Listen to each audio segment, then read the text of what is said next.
The invitation read, "Celebrate our shining graduate." Everyone showed up for her. My niece, with her fresh business degree, her top internship offers, the promise of a real corporate path ahead. The backyard was alive with balloons, laughter, a huge banner screaming, "Congratulations!"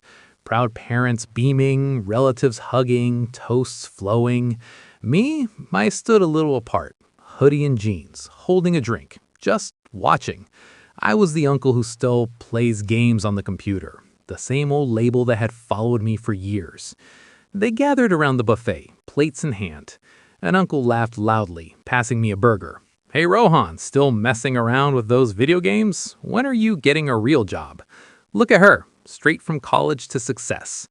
The group chuckled. My niece smirked, confident. Her parents nodded proudly.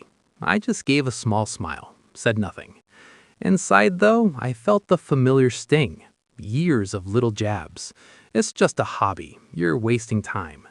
Nights alone in the basement, coding till the sky lightened, no one ever noticing. No cheers, just me, my screen, and this quiet, stubborn belief that one day it might matter. The party hit its peak at the cake cutting. Everyone crowded around as she gave her short speech.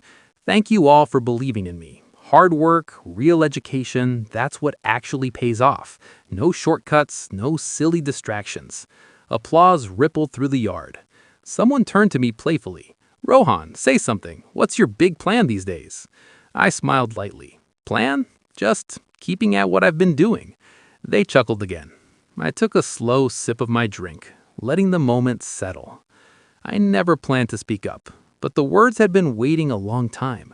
Not for revenge, just for the truth to finally sit at the table. Cake slices were being passed around, chatter picking up again. I stood casually, voice low, but clear enough for the circle nearby to hear. "Congrats again. The degree's impressive. Internship sounds great, but since we're talking hobbies..." Heads turned, curious. A brief pause hung in the air. My latest indie game, the one I was wasting time on in the basement, just hit 2 million copies sold on Steam. Enough to step back if I wanted. But hey, killer speech. Silence. Real silence for a beat or two. Then gasps. Phones came out fast. People searching the game title right there on the grass. My niece's confident smile froze. Her parents exchanged wide-eyed looks. The uncle stopped mid-bite. The air in the backyard shifted. Not with fireworks or drama, quietly, completely.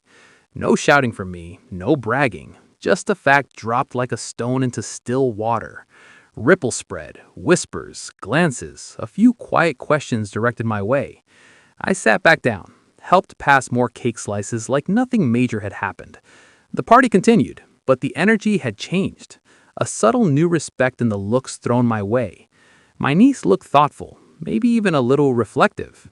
I wasn't crowned that day. No big applause rewrote the old family stories. But for the first time, I was seen. Not in the spotlight, but in reality. The win wasn't them cheering for me. It was knowing, deep down, that my unseen work had real weight. Patience, late nights, quiet iterations, they added up to something undeniable.